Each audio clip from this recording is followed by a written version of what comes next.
Antes que nada, muchas gracias, sobre todo, especialmente a todos estos docentes que nos están acompañando en este proyecto, y obviamente hasta nuestra invitada de lujo, que es Inés Aguerrondo, con el cual realmente nos conocemos ya hace mucho tiempo. Esto se inició justamente con la Fundación Potenciar Argentina para el Desarrollo, que es un equipo de profesionales, la mayoría dedicados específicamente a educación, no todos, que empezamos a pensar realmente hacer innovaciones tecnológicas, distintas herramientas tecnológicas justamente para el desarrollo de lo que Inés va justamente hoy a hablar, de innovación educativa. Estamos todos realmente sumamente involucrados desde la sociedad civil, desde las empresas y desde el gobierno en que la educación es un problema y todos tenemos, es un problema que todos tenemos que poner nuestro desafío. Es un problema de todos y que cada vez más queremos una mejor educación y una calidad en la educación. Realmente, entonces, iniciamos este proyecto como un gran desafío y justamente gracias a PAE, que realmente está muy involucrado en las problemáticas y en los temas de educación y colaborar con las comunidades donde opera, pero acá se necesitaba el equipo, y el equipo justamente es el Ministerio de Educación, y especialmente un gran agradecimiento a nuestro equipo, realmente al profesor Alberto López, que es el director de escuelas secundarias, que cuando PAE y nosotros le hicimos la presentación, realmente se involucró. Dijo, vamos a tomar este desafío, y nos está acompañando porque realmente estos trabajos tienen que ser en equipo. Y los equipos los formamos todos, los forman ustedes, los docentes, los alumnos, las empresas que están colaborando a través de sus acciones de sustentabilidad y responsabilidad social, las organizaciones, en este caso nuestra organización, y además con la alianza de otra organización que desarrollar, que realmente se dedica específicamente también a temas tecnológicos. Entonces, el desafío es de todos. Y justamente hoy nuestra especialista, Inés, te va a hablar el qué y el cómo de la innovación educativa. Ella, cada uno de ustedes como docentes, creo que la conocen ampliamente, tiene una amplia y ha tenido una amplia trayectoria, siempre en estos temas, en innovación. Sus libros son estudiados hoy en la universidad, siempre está pensando un paso más adelante, desde que yo creo que ya casi hace, no sé, pero por lo menos 20 años, Inés, que te conozco, y ella siempre adelantada un paso más. Nunca me voy a olvidar, yo soy socióloga, pero fui durante muchos años docente. Y cuando tuve la suerte de conocerla, Inés, siempre me acuerdo que me maravillaban sus conceptos. Siempre decía un paso más adelante. Y qué visión tenía. Por algo fue subsecretaria, estuvo en el Ministerio de Educación de la Nación, no solo como subsecretaria, sino además creo que más o menos 30 años trabajando específicamente en innovación educativa. Y además, o sea, durante todo este tiempo, y actualmente es consultora no solo de organismos nacionales, sino también de organismos internacionales, realmente es que tener la posibilidad de que hoy Inés dedique estas 2 horas para todos nosotros, realmente muchísimas gracias. Y muchísimas gracias, Alberto, por estar, por asumir también este nuevo desafío, que esperemos que este desafío que vemos que está realmente los docentes son tan comprometidos a pesar de toda esta situación de pandemia, venga para continuar con nuevos desafíos, no solo esto. Así que muchísimas gracias y creo que ya Inés, me parece que te damos la palabra a vos y vos decidirás de alguna manera cómo vas a dar tu exposición. Muchísimas gracias.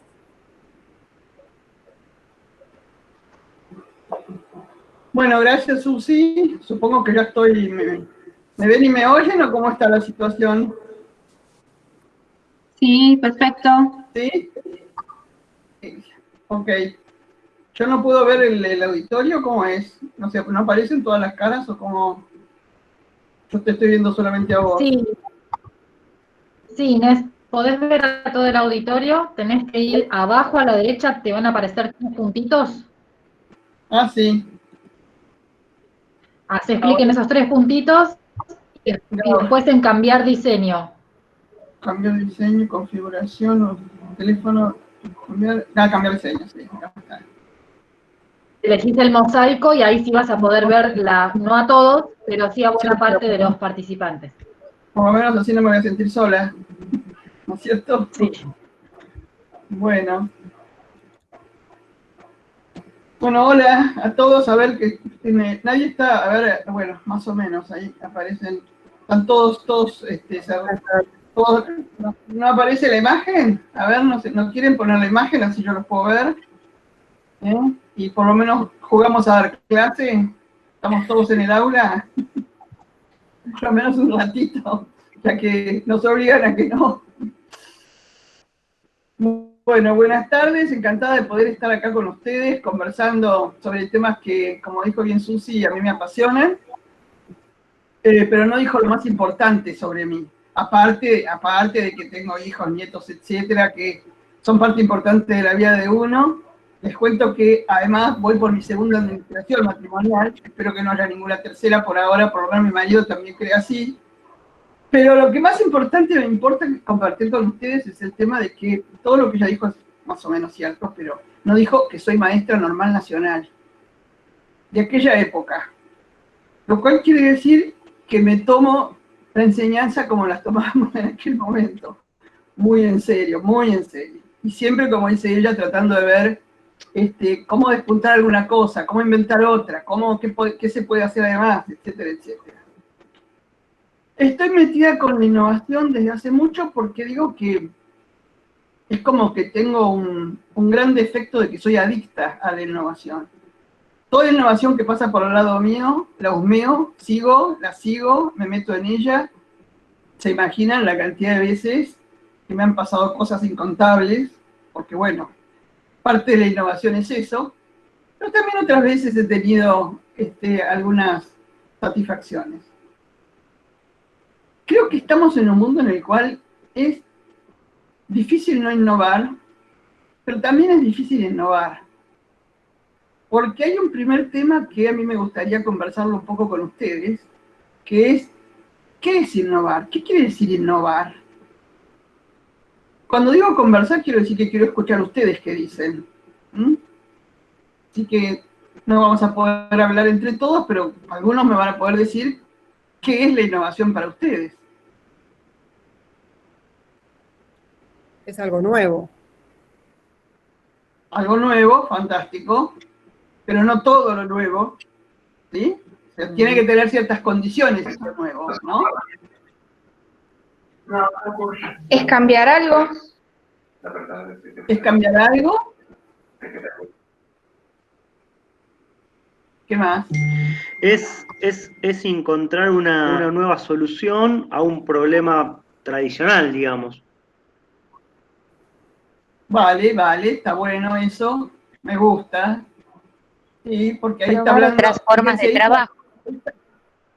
Sí, pero fíjense qué interesante, no sé cómo es tu nombre que habló antes, pero lo que decía él es encontrar una solución. Y para encontrar una solución tenemos que pensar que hay un problema. Porque muchas veces nosotros vemos problemas en algunos chicos y otros maestros no lo ven. ¿No les pasó eso? ¿Sí? Que uno siente que hay un problema en un lado y no lo comenta con alguien y no se da cuenta. O sea que es bueno pensar que la innovación es solucionar algo, para lo cual hay que problematizarse sobre la realidad. Dijimos además, ¿qué otras cosas habíamos dicho? Habíamos dicho que es una cosa nueva, creo que alguien implicó por ahí que era algo como de acción, o sea, es hacer algo, ¿sí? Bueno, ¿qué más?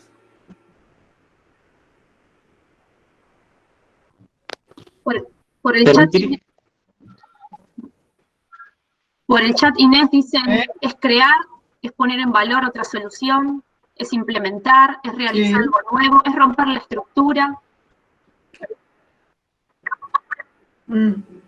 Bueno, gracias por la ayuda, porque yo no tengo puestos los anteojos, así que además está muy chiquito ahí abajo.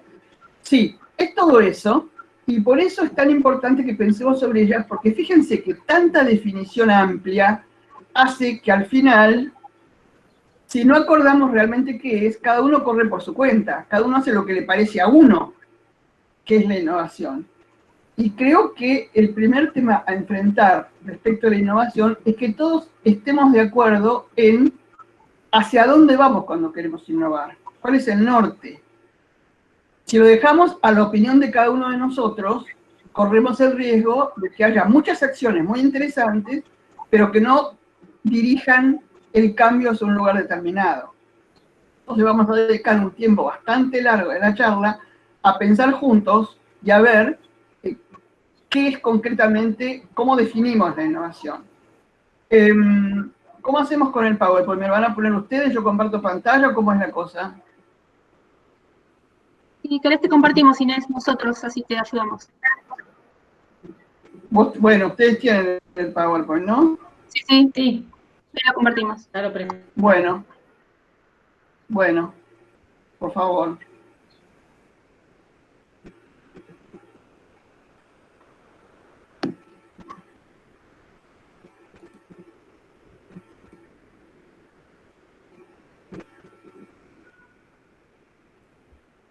Ahí está, ¿se ve bien? Sí, perfecto. Espérate que yo me perdí. Ahí abierto el PowerPoint. Sí, pero yo perdí la pantalla de la clase.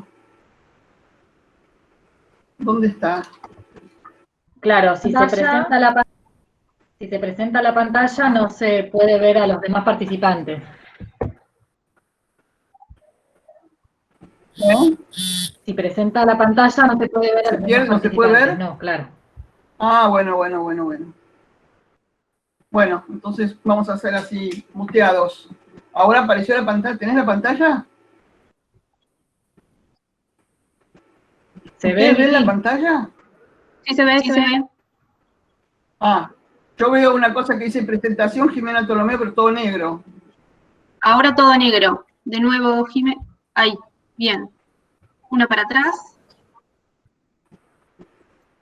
Esperen, que lo vuelvo a poner.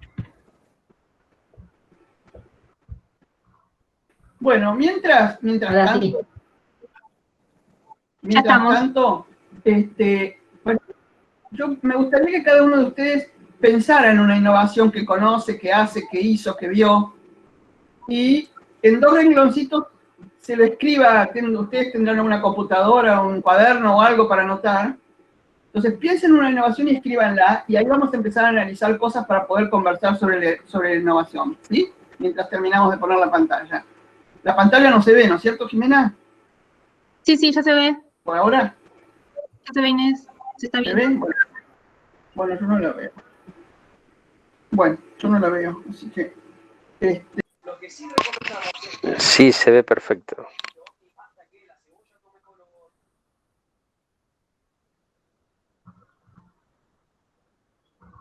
Inés, ¿te perdimos? Creo que Inés se desconectó. A ver.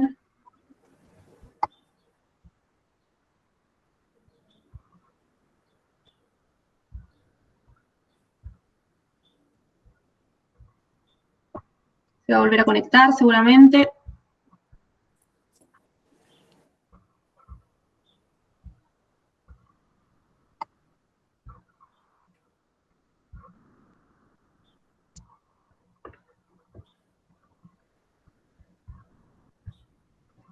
Esperen un segundito, disculpen.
Jimena, ¿tenés ahí la solicitud de Inés para entrar? No, no me aparece nada.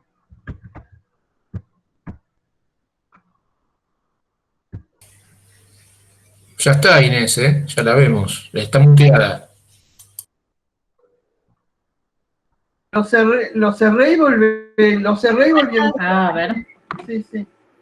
Bueno, entonces vamos a hacer una cosa para que Ahí está, perfecto. Bueno, vamos a hacer una cosa. Yo directamente ustedes, aunque no los vea, voy a hablar, y si quieren interrumpir o si quieren decir algo, si quieren, ¿sí? De acuerdo, me avisan, porque yo no lo voy a ver, ¿sí? Y vamos a ver cómo funciona esto, porque en general yo siempre trabajo con Zoom, y este no es Zoom, y es otra historia. Muy bien. Bueno. Entonces, lo primero que estábamos hablando sería de cómo se define la innovación, ¿sí? ¿Podemos pasar a la otra filmina, por favor? ¿Cómo voy a enterar yo si pasamos a la otra filmina o no, si no veo nada? Victoria. Sí, ahí pasamos. También cada docente la Bueno, tiene. estamos en la número... Sí. ¿Cómo? Sí, sí. Estamos en la número 2. Bueno, acá ven ustedes lo que decíamos recién, ¿no? Muchas de las cosas... Sí. ¿Ves? Muchas... Disculpen, pero para que puedas ver vos la presentación, tenés que volver a ir a los 3 puntitos y buscar el diseño y todos veamos lo mismo. Si querés intentar ahí, a ver si lo encontrás. Tengo que buscar los 3... Ah, ahora sí lo veo, ahí está. Ahora lo veo, sí. Sí, ahora lo veo. Ok. Bueno, perfecto. Entonces, no, a ver si podemos arrancar. cualquier cosa, avísame y buscamos la manera de orientarte. Ok. Sí, por favor. La idea entonces es, muchas de las cosas que ustedes dijeron, que innovar es hacer cosas distintas, que hay que ver un problema, que hay que tratar de mejorar los problemas, etc. Pero un punto que me parece importante para empezar esto es plantear, bueno, cuando yo digo que quiero innovar, ¿qué es lo que quiero hacer? Sí, ya sé, todos van a decir, quiero mejorar lo que hago, pero ese mejorar lo que hago puede parecer ser cosas diferentes para cada uno de nosotros. Entonces, el punto 1 para empezar a innovar es lo que en otros lenguajes se llama fijar la visión o mirar el objetivo. Yo trabajo con un concepto que se llama la imagen objetivo. Yo me tengo que imaginar a dónde quiero llegar, ¿sí? Por ejemplo, yo estoy innovando porque estoy en una escuela muy tradicional en donde los chicos se aburren y en donde no hay demasiado feeling para el aprendizaje, y entonces quiero hacer una escuela distinta. Entonces, lo primero que me fijo, ustedes van a decir, sí, me fijo los objetivos. Bueno, pero antes de los objetivos, empiezo a pensar la imagen de cómo quisiera que fuera esa escuela. Entonces yo diría, quiero chicos alegres, quiero chicos que se enganchen cuando uno está trabajando, quiero chicos que conversen y participen en la construcción de lo que hacen, quiero temas en los cuales se estén tratando, que todos esos temas sean tan interesantes que todos los chicos estén queriendo volver a la escuela y que sea un lugar, etc. Entonces me fijo como la imagen objetivo es fijarse la foto de a dónde quiero llegar.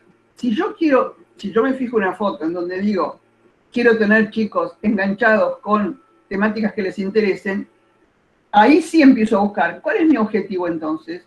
Buscar temáticas interesantes para los chicos, etcétera, etcétera. ¿Se entiende la idea?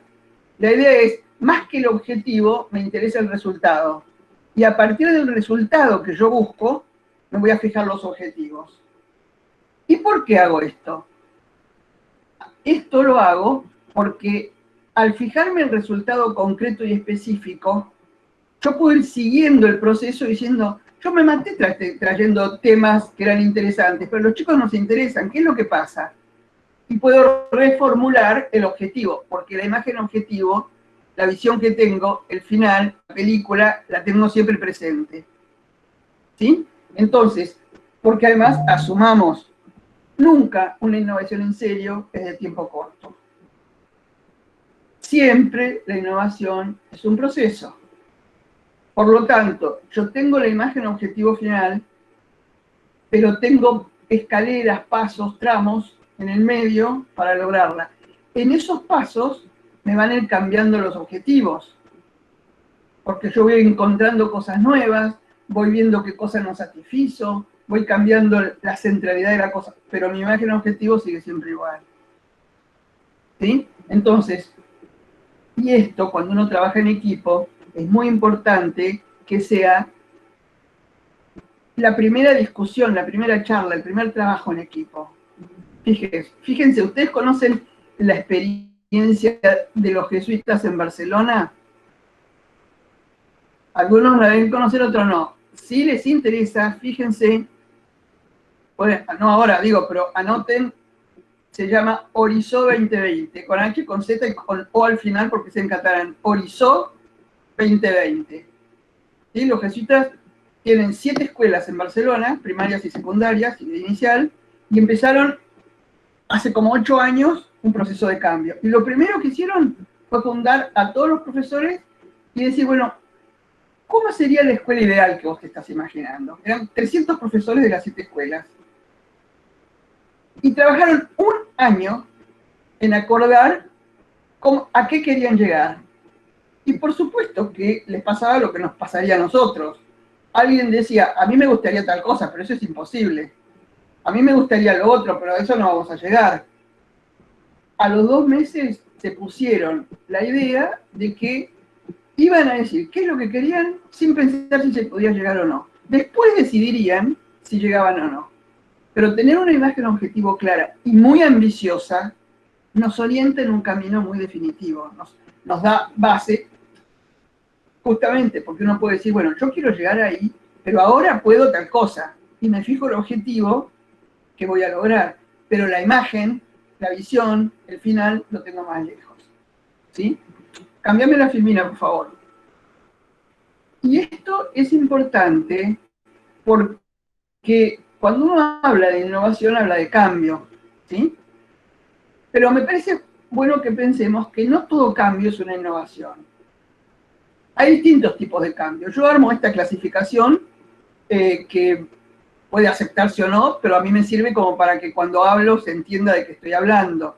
Yo diferencio en aquellos cambios que son cambios que están como adentro del modelo, adentro del sistema, adentro de lo que estamos acostumbrados a hacer, mejorándolo, de los cambios más disruptivos, más importantes, que son los que me hacen pegar el salto hacia la innovación. Creo que los primeros son las mejoras. Por ejemplo, si uno en una escuela, que es una escuela normal, común y corriente, lo que hago es traer computadoras y los chicos empiezan a trabajar con computadoras, pero yo doy las clases igual, y la computadora me sirve como cuaderno de clase, o como pizarrón, o como... No está mal que se haga eso porque los chicos se motivan, porque además adquieren un lenguaje diferente al tener que comunicarse o que hacer el trabajo de la máquina, etc. O sea, no está mal, para nada, ¿sí? Bienvenido sea, pero es una mejora, no es una innovación.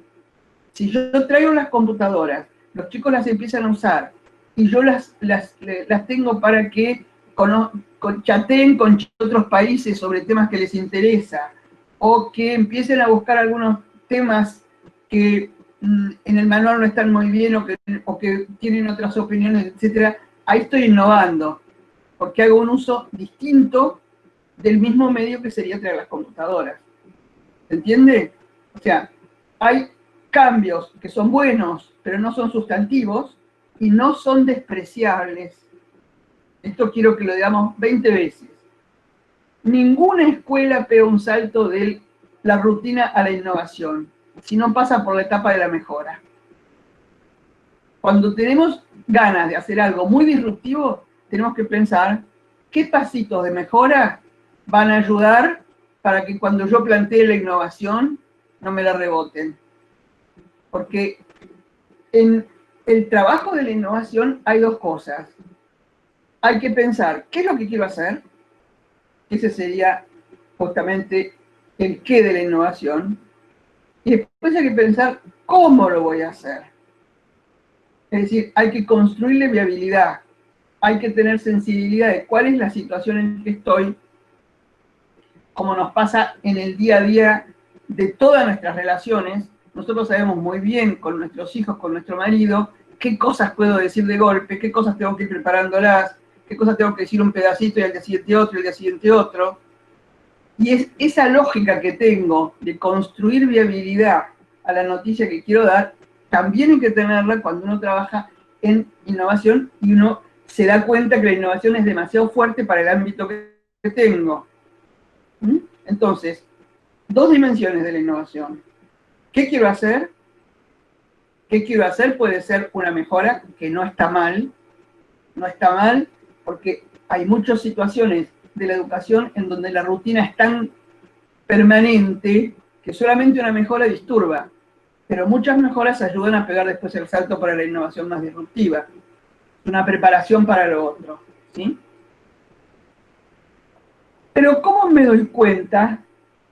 ¿Cómo sé si en una propuesta que yo quiero hacer estoy en el campo de la mejora o estoy en el campo de la innovación?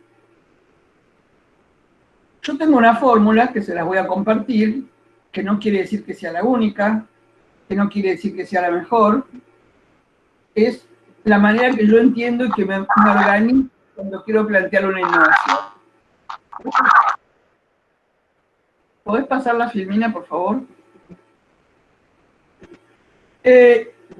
Ustedes habrán aprendido o se habrán topado alguna vez en bibliografía o en algunas clases en la idea de que la base de la propuesta didáctica, de la propuesta pedagógica, la podemos entender como un triángulo didáctico. ¿Escucharon el triángulo didáctico alguna vez? Se han topado en la bibliografía. Perdonen que voy a sacar un caramelo, voy a hacer ruido, voy a sacar un caramelo para...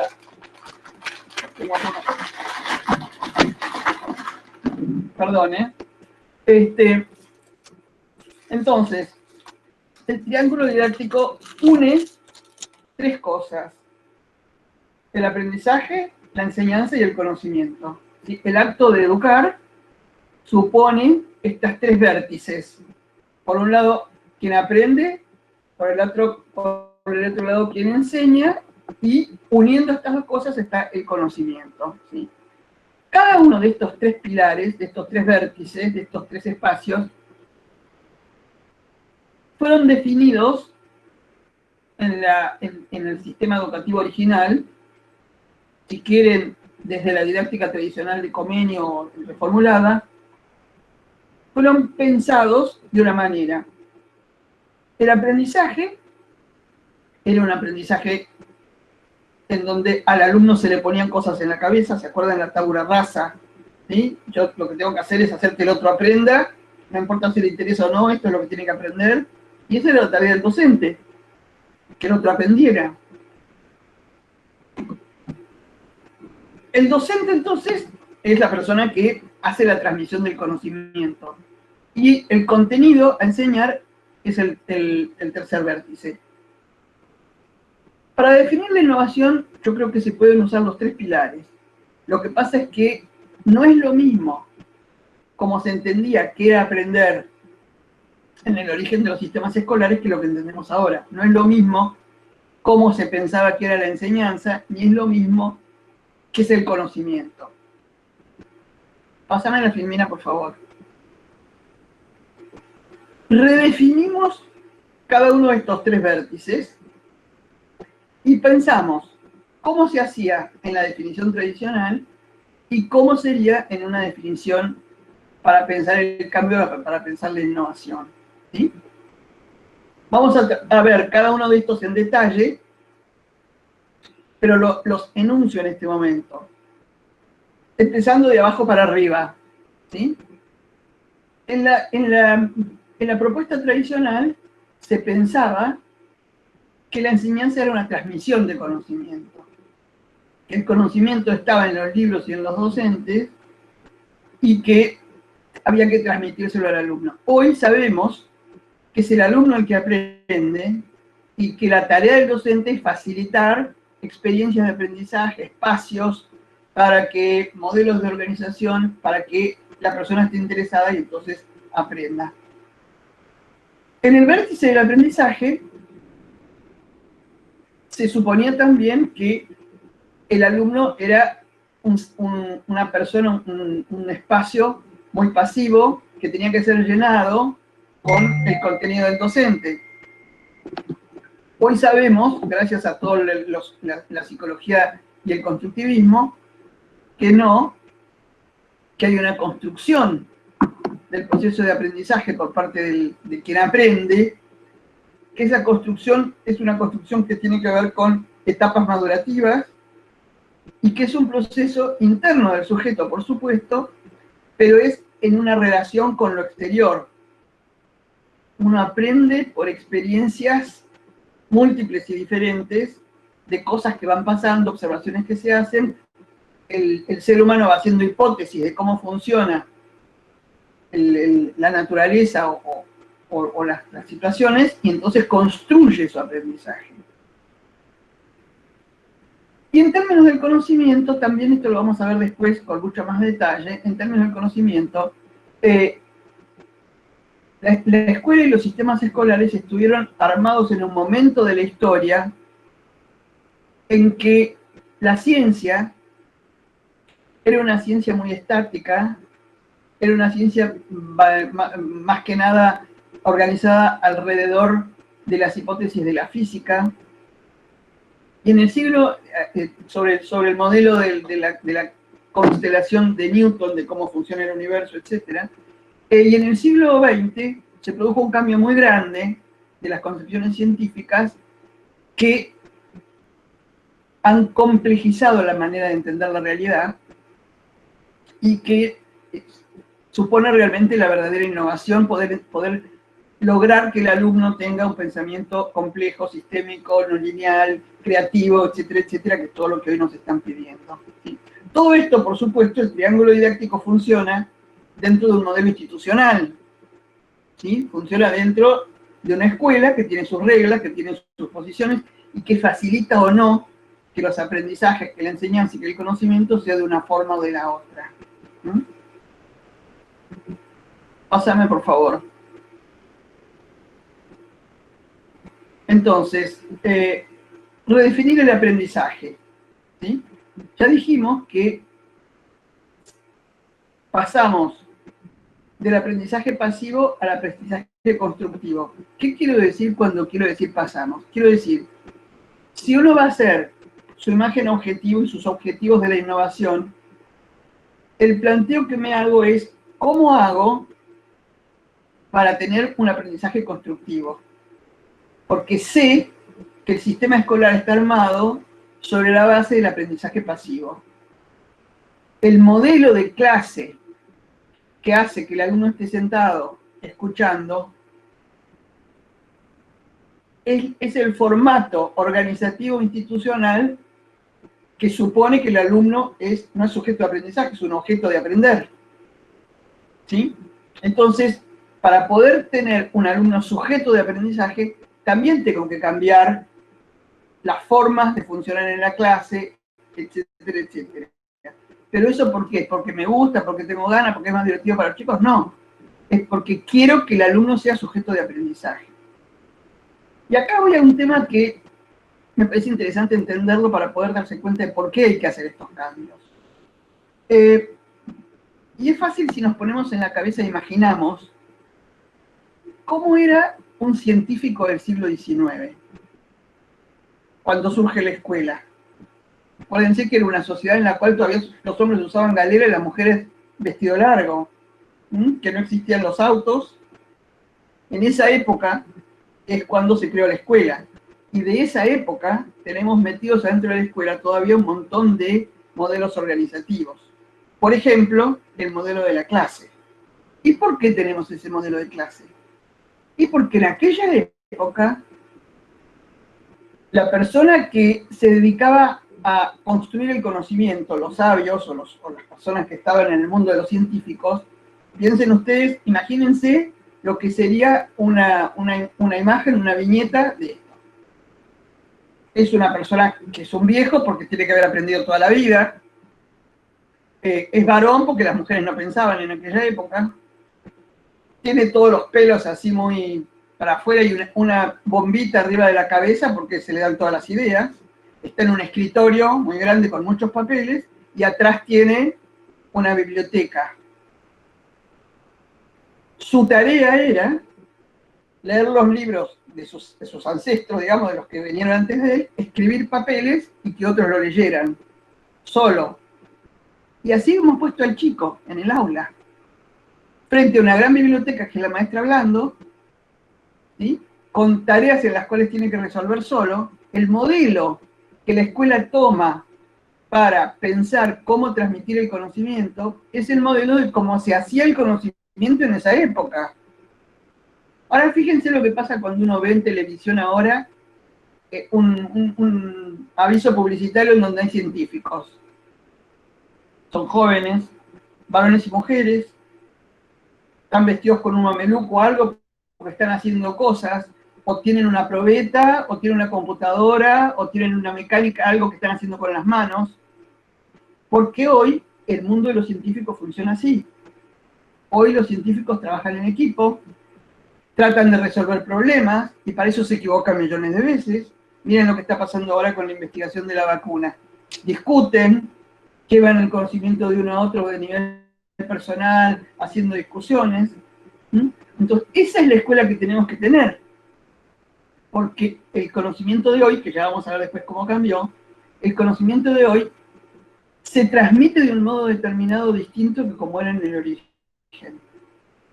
Además, como si esto fuera poco, en aquella época todavía no había ningún estudio sobre cómo era el sujeto psicológico, cómo se aprendía. Había algunas reflexiones filosóficas, pero no había una investigación que dijera cómo era el proceso de aprendizaje. Hoy tenemos toda la investigación de la psicología y de la psicología constructiva, en donde sabemos claramente que la persona aprende equivocándose, que tiene marcos conceptuales que van como acomodándose, y que lo que es verdad para nosotros, que somos adultos, que ya pasamos esos estadios, todavía un chico que no ha hecho un recorrido determinado no se da cuenta, y que por lo tanto tenemos que atender a eso y tenemos que ayudarlo a que pase. ¿Y cómo pasa de un estadio al otro? Y bueno, pasa de un estadio al otro con experimentos, con situaciones distintas. Cuanto más experiencias de interacción tiene una persona, más aprende. Interacción, ¿qué quiere decir? Hablar con los pares, hablar con chicos de otras edades, hablar con gente adulta, hablar con gente que sepa, hablar con gente que no sepa. Y sobre todo, miren lo que les voy a decir, sobre todo, aprender a enseñar. Si un chico es capaz de contarle a otro chico y de llevar una conversación que ayude a que los dos aprendan, es mucho más potente, es lo más potente que puede hacer para aprender.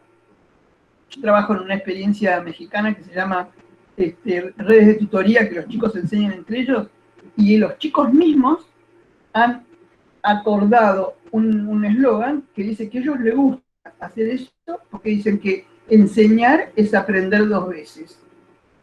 Esto nos pasa a nosotros cuando tenemos que explicar algo, tenemos que ponernos a ver cómo era y qué sé yo, y organizarnos para que el otro entienda. Entonces, esta capacidad de que el alumno ya no es un objeto, es un sujeto, que tiene que tener actuaciones de acuerdo con su edad, que tiene su propia forma de aprender. También sabemos hoy, por las experiencias que se han hecho por la investigación, que cada alumno tiene, o cada persona, tenemos algunos es mejor escribir, otros es mejor mirar, otros es mejor oír, otros es mejor, hay distintas puertas de entradas al aprendizaje. Tenemos disponibles las teorías de las inteligencias múltiples, tenemos disponibles un montón de cosas que no existían en otra época. Entonces, si yo quiero saber si en términos de una propuesta que me estoy haciendo en clase, o que hago para mi escuela, es una innovación o una mejora, me tengo que preguntar, ¿permito que el alumno sea sujeto? ¿Contemplo las posibilidades de las distintas edades? ¿Tengo en cuenta que cada uno tiene su propia forma de aprender? O sea, cada una de estas cosas es como elementos para uno preguntarse y reconocerse si están en la mejora o si está en la innovación. Y repito por enésima vez, y lo voy a decir muchas veces también, no importa que uno esté en mejora, es bueno. Lo que uno tiene que tener claro es que está en mejora y no creer que está en innovación. Porque si me creo que cuando estoy en mejora estoy en innovación, no sigo caminando. Si en cambio tengo bien clara la distinción, entonces voy a poder seguir haciendo los pasos que corresponden para seguir planteándome. Porque yo posiblemente voy a poder hacer alguna actividad en clase en la cual los alumnos sean activos y tengan sus propios... Pero por ahí no me da el cuero para armar distintas actividades para distintas posibilidades de distintos tipos de aprendizaje. Bueno, no lo hago. Porque yo también tengo que aprender cómo se hace para innovar. ¿Sí? Pero el marco que estamos dando es un marco de posibilidades y un camino amplio para que uno vaya planteándose qué puedo, qué no puedo, así como el alumno. Nosotros reaprendemos nuestro rol adentro de la escuela en cualquier situación que estemos, ¿cierto? Y así como vamos a orientar el aprendizaje del alumno, también orientamos nuestro propio aprendizaje. Redefinimos el aprendizaje, entonces, uno de los espacios para pensar en la innovación es tener claro que mi tema es, yo quiero que el alumno empiece a construir su aprendizaje. ¿Sí? Muchas veces me lo dijeron en mi formación docente, pero pocas veces lo hicieron conmigo en mi formación docente. Entonces, yo tengo que aprender cómo se hace para que el otro tenga su propia capacidad de inducir, ¿no es cierto? Entonces, por eso es muy importante estar dando los detalles de cómo serían la idea del aprendizaje constructivo, qué cosas significan el alumno construyendo su propio proceso. Pásame, por favor, al vértice de la enseñanza. El segundo vértice es el vértice de la enseñanza, en la cual a mí me parece que estamos más acostumbrados a oír. Sabemos que ya desde Paulo Freire, que nos hablaba de la enseñanza bancaria, la enseñanza tradicional, que era una enseñanza en donde se transmitía lo que uno tenía, y como si fuera un banco en donde va prestando dinero, etcétera, etcétera, una enseñanza homogénea, ¿sí? Y en la cual el único papel, o el papel fundamental de enseñante lo tenía el docente. Esto sería el modelo que hay que superar. Bueno, ¿qué cosas hacer en esta imagen objetivo, en esta foto que estamos haciendo de la película del final, para saber si estamos innovando en el término de la enseñanza? ¿Sí? Lo primero es tener la capacidad de enseñar para el desarrollo de la persona. ¿Qué quiere decir esto? Quiere decir estar muy atentos a qué es lo que está pasando en el proceso interno de quien aprende, o de quienes aprenden, en caso que no tenga varios chicos, para poder ir ayudándolos. Y para eso es sumamente importante apoyarse en la relación de los chicos entre sí, porque ellos son muy sensibles y nos van dando cuenta, y mirando mucho la interacción de los chicos nos vamos dando cuenta de cómo van siendo estos procesos, de quién es el líder, de quién entiende más rápido, de quién tiene un lenguaje más fácil, que nosotros nos podemos apoyar con eso para poder ayudar a la facilitación del aprendizaje, ¿sí? Otra cosa es esto de poder tener la posibilidad de una enseñanza diferenciada. Uno dice, bueno, ¿cómo hago? Si tengo 20 chicos, 30 chicos, 35 chicos, ¿cómo hago para poder tener una enseñanza más acorde con las distintas posibilidades o intereses de los chicos? No me voy a poner acá a hacer un desarrollo muy grande, pero sí les digo que hay modelos de cómo organizo la clase para darme tiempo. Por ejemplo, yo puedo estar organizando actividades de trabajo de los chicos entre ellos, en donde primero puedo hacer actividades diferenciales, un grupo que haga esto, otro grupo que haga lo otro. Ustedes van a decir, bueno, sí, pero entonces voy a tener que preparar más cosas para la clase. Según cómo me organice, porque además uno lo puede hacer y después ya adquiriendo experiencia y ya no le resulta, lo puede preparar con los mismos chicos, por eso son los intereses de cada grupo y se va organizando. Pero ¿por qué me interesa plantearles esto? Porque muchas veces uno puede usar esa estrategia del trabajo en grupo para separar algún grupo que necesita más asistencia directa mía, y mientras el grupo grande está trabajando en sus propios intereses, que por supuesto tienen que ser curriculares, no estoy diciendo que hagan lo que quieran, estoy diciendo que estamos planificando clases, ¿sí? Pero en ese modelo de un trabajo heterogéneo, también puedo estar trabajando con situaciones en las cuales yo tengo más tiempo, el mismo tiempo de clase, tengo espacios en donde puedo darme el lujo de tener un grupito de 3, un grupito de 4 que necesita un trabajo, una asistencia especial para eso. Puedo también trabajar, como me pasó a mí una vez que estuve en un seminario en donde hay gente de China. No se pueden imaginar lo que es eso. Bueno, ustedes saben, como yo sé, que los chinos son muchos, pero no nos imaginamos lo que son las clases, ¿sí? Había una china que estaba presentando un ejemplo de, ella enseñaba inglés en los últimos años del secundario, ¿sí? Y entonces contaba qué es lo que hacía y cómo enfrentaba la cosa, y decía que ese año estaba contenta porque había tenido un grupo más chico. Cuarto y quinto año, o sea, los 2 últimos años del secundario, que tenía un grupo más chico. Y entonces, que en vez de tener 130 alumnos, tenía 90. La verdad. Por supuesto, uno dice, ¿cómo manejas esa cantidad de cosas? Esa cantidad de gente, ¿sí? Entonces daba la metodología.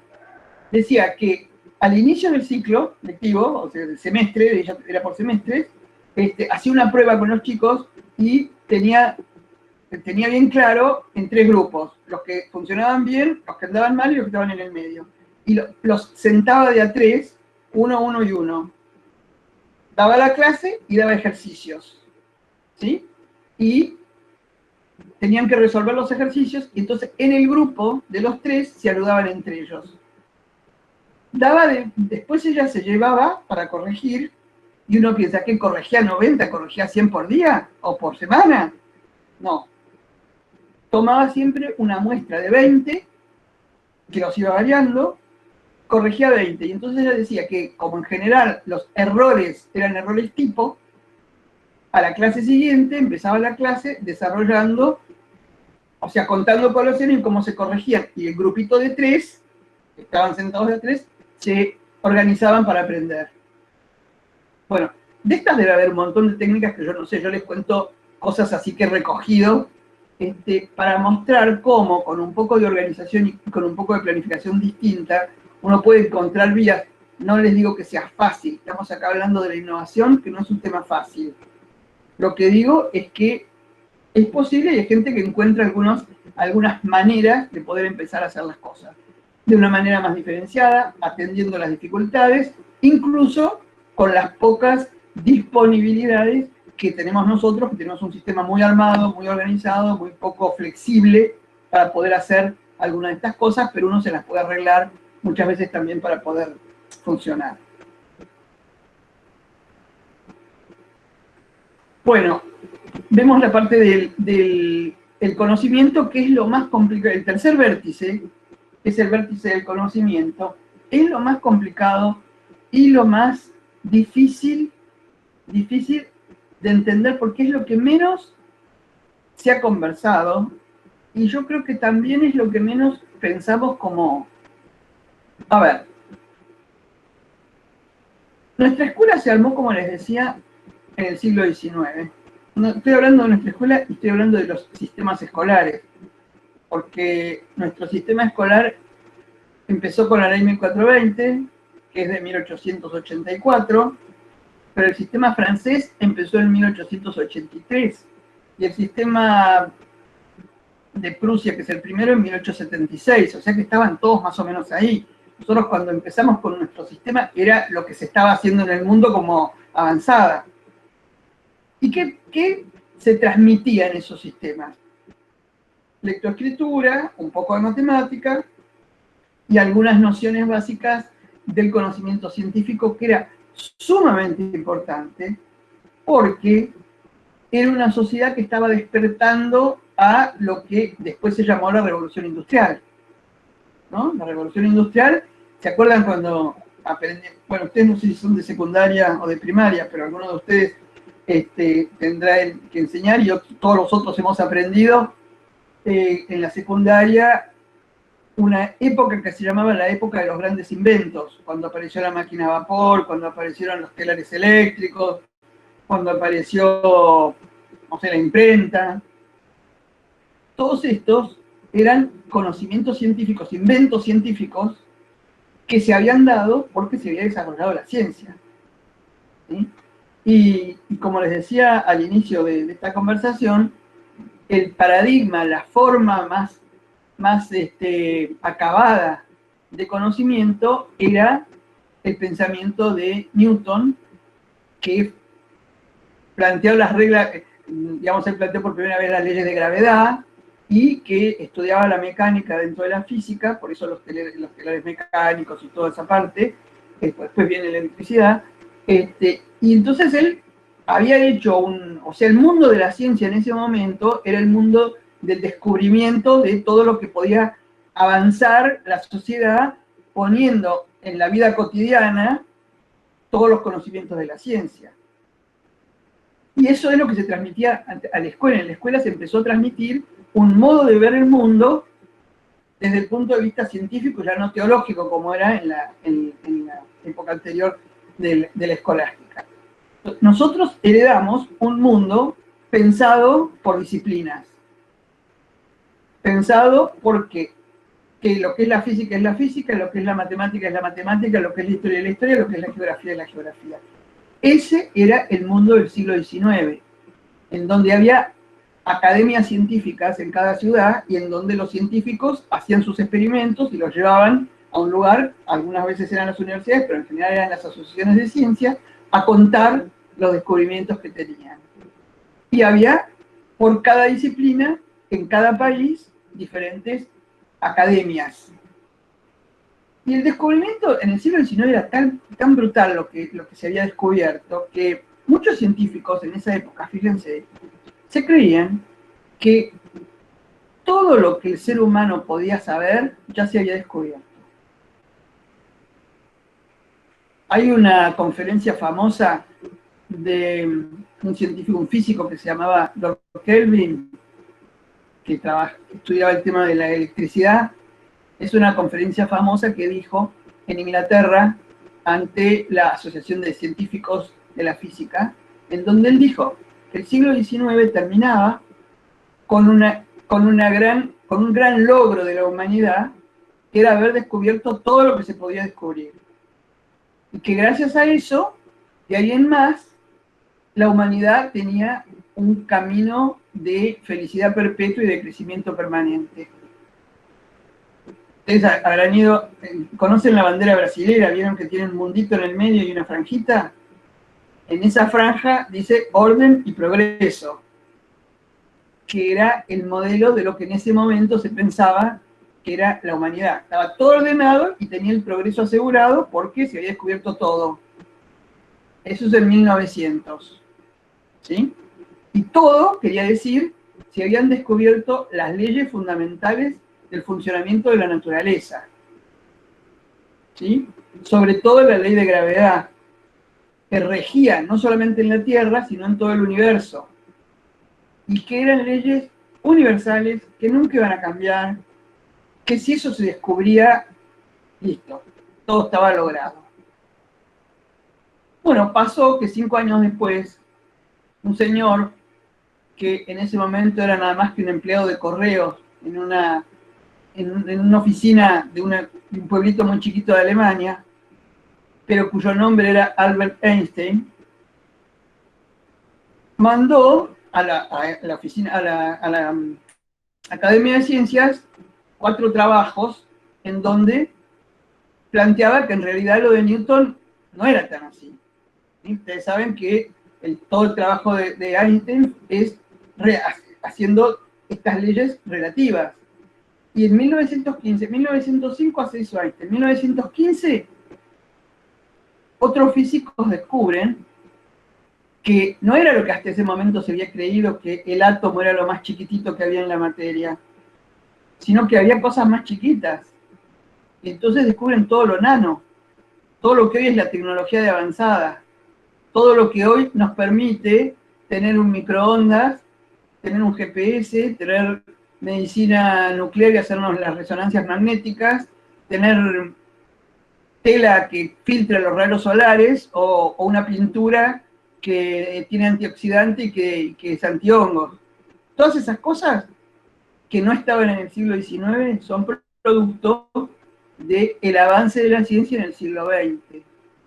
Pero a mediados del siglo XX, esto avanza. No sé si alguno de ustedes vio la película Enigma, que era una película en donde cuentan cómo los ingleses descubrieron una máquina para decodificar las claves de los alemanes,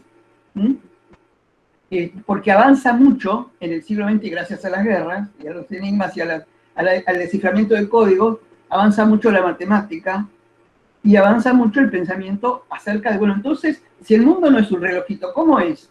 Hoy sabemos que el universo está en permanente expansión, que los sistemas naturales, sociales, etcétera, tienen historia. A mediados del siglo XX, Ilya Prigogine habla de la flecha de la historia, y que lo que vemos nosotros con lo cual convivimos no es con pedazos de naturaleza, la física por un lado, la matemática por el otro, sino con problemas. Y que los problemas los tenemos que mirar desde distintos lugares. De manera que hoy el mundo científico no se divide más por disciplinas, se piensa por problemas. Tal es así que, y tan atrasada está la educación en esto, que seguimos sosteniendo disciplinas, que hemos tenido que hacer un invento en nuestro currículum que se llaman los transversales. ¿Se acuerdan de los transversales? Por ejemplo, ¿a dónde ponemos lo ecológico? ¿Va en ciencias naturales? ¿Va en sociales? ¿A dónde va?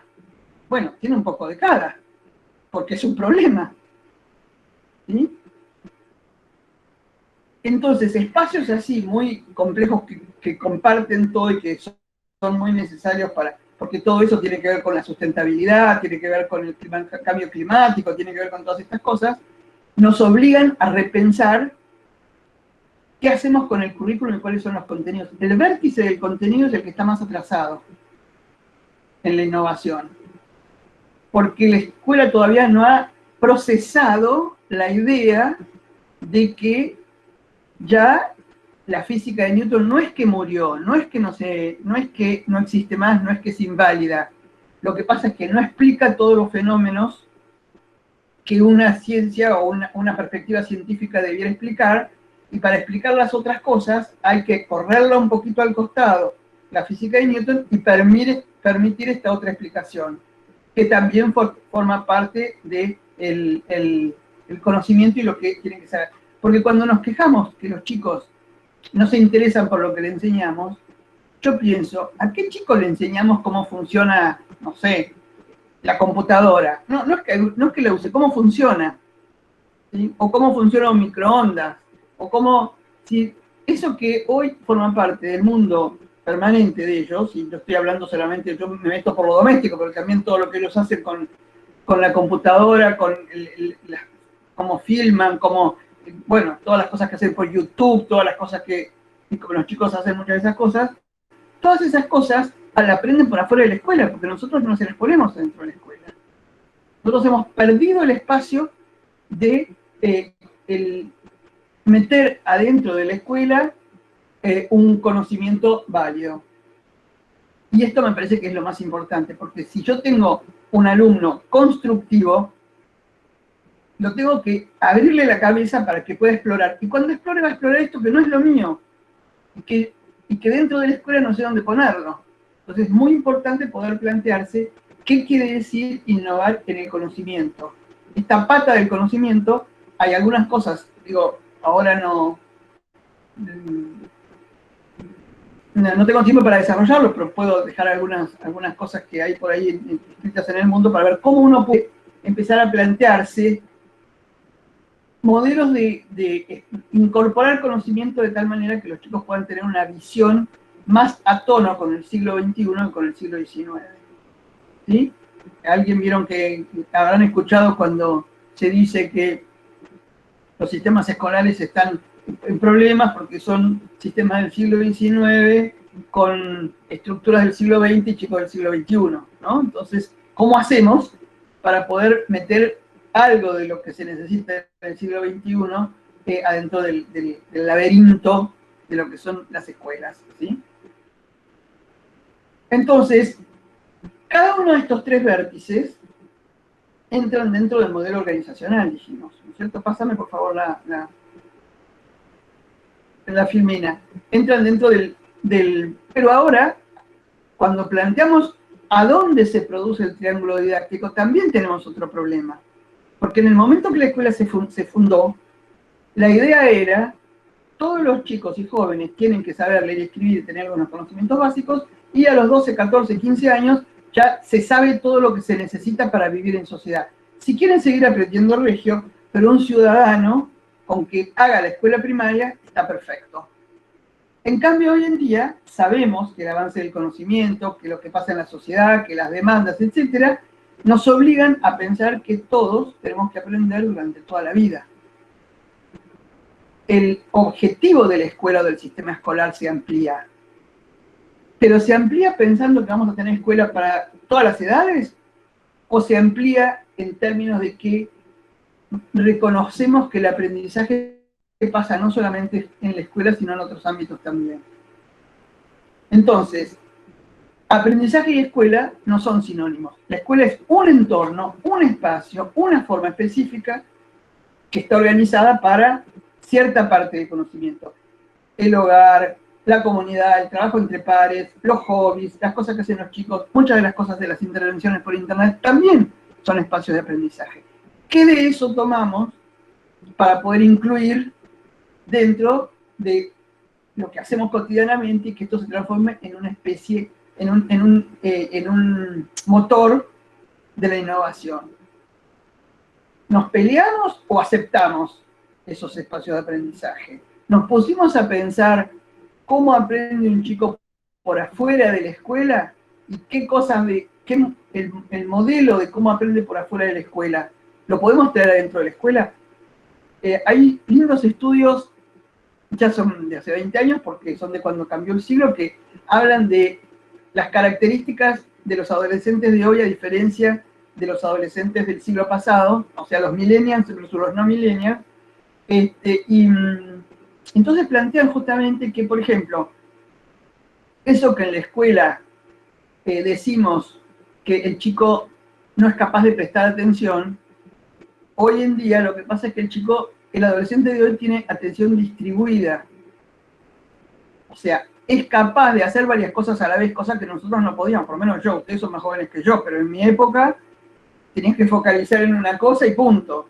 Hoy en día tenés un chico que está escuchando su música, haciendo su cosa, pero no está solamente cerrado en el cuarto, está también mirando qué pasa por ahí, si ve a otro amigo que va a pasar, se levanta, se da cuenta, también está en un entorno en el cual también lo introduce. ¿Sí? Otra de las cosas que es importante es que la escuela está armada, la didáctica escolar está armada para un modelo de aprendizaje que se hace por imitación o porque alguien te dice cómo tenés que hacerlo. En cambio, el millennial de hoy prueba, experimenta y aprende por sí mismo. ¿Sí? Por eso, ese es el camino de que cada uno va descubriendo cuál es su forma de aprender. ¿Sí? Entonces, ¿qué de estas cosas capitalizamos incluso para hacernos más fácil la tarea nuestra? Porque si nosotros dejamos que vayan funcionando y vamos descubriendo cuáles son los grupos que esto, también nos facilita la nuestra. Entonces, hay muchas de estas cosas que me parece que uno las puede capitalizar para poner en un modelo de innovación. Siempre pensando que todas estas cosas a la vez no las podemos hacer juntas. Aunque estemos imaginándonos como visión objetivo una situación en la cual los 3 vértices estén cambiados, el modelo de organización de escuela esté cambiado, eso no va a pasar de un día para el otro, ni lo vamos a ver nosotros. Son procesos sociales muy largos, pero en el cual nosotros podemos colaborar tomando alguna de estas partes, o por lo menos reconociéndolas, o por lo menos, si lo vemos que otro lo hace, aprender cómo lo hizo y preguntarle, poder decir, lo que estoy tratando de plantear son criterios de cómo reconocemos una innovación para poder plantearse, cuando uno piensa y dice, mira qué loco es lo que hizo, lo primero que tengo que preguntar es, ¿qué modifica de cuál vértice del triángulo didáctico? ¿Lo modifica en serio o no lo modifica? No lo modifica en serio, es una mejora. Fantástico. Lo modifica en serio, voy a aprender a ver cómo hago la innovación. Mejor. ¿Sí? Pero es como una guía para ir en el sinuoso camino de la innovación, tratando de reconocerla y de autoevaluarse cuando uno hace cosas. Che, mira, esto que yo creía que era tan innovador, al final lo que estoy haciendo es un poquitito. Esto que no le di importancia, mira qué bueno que es porque hace esto, hace esto, hace esto. ¿Sí? Entonces, por supuesto que todas estas cosas no se dan si uno cree que puede trabajar solo y que va a resolver todas las cosas solo. ¿Sí? Lo poderoso de estos nuevos planteos es que tenemos que trabajar en conjunto. Nadie es capaz de hacer el cambio solo porque tendemos a reproducir lo que venimos haciendo. Hay otro que me tiene que decir, te estás creyendo que haces algo distinto y fíjate cómo estás. Ay, cierto, mirá, así es la cosa. ¿Sí? Uno lo que sí puede hacer es abrirse a la intencionalidad que alguien lo mire y poder discutir con otro los propios aprendizajes y sobre todo, entender cuáles son nuestras propias carencias. Yo, por ejemplo, como habrán visto ustedes, no me amigo con la computación y con la tecnología, ¿sí?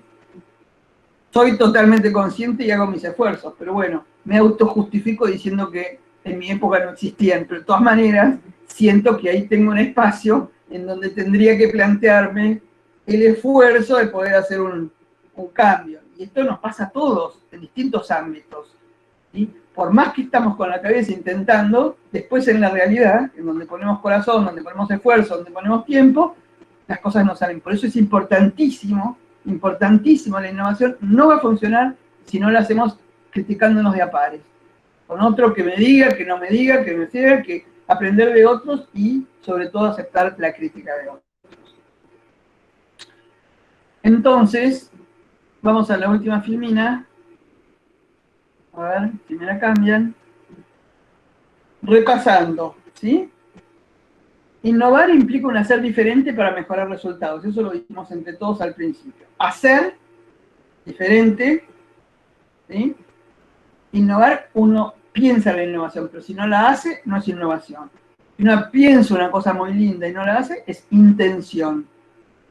La innovación es hacer. Si no, no hay innovación. Y lo que buscamos es mejorar resultados. ¿Cómo sabemos si se mejoran o no los resultados? Porque nos fijamos que hay algún cambio en alguno de los vértices del triángulo didáctico. Sabemos, y vamos a lo segundo, que no todo cambio es innovación, pero también sabemos que no porque no sea innovación hay que dejarlo de lado, importa mucho hacer el ejercicio y la flexibilización, importa mucho saber hasta dónde voy a llegar, hasta dónde voy llegando, etcétera, etcétera.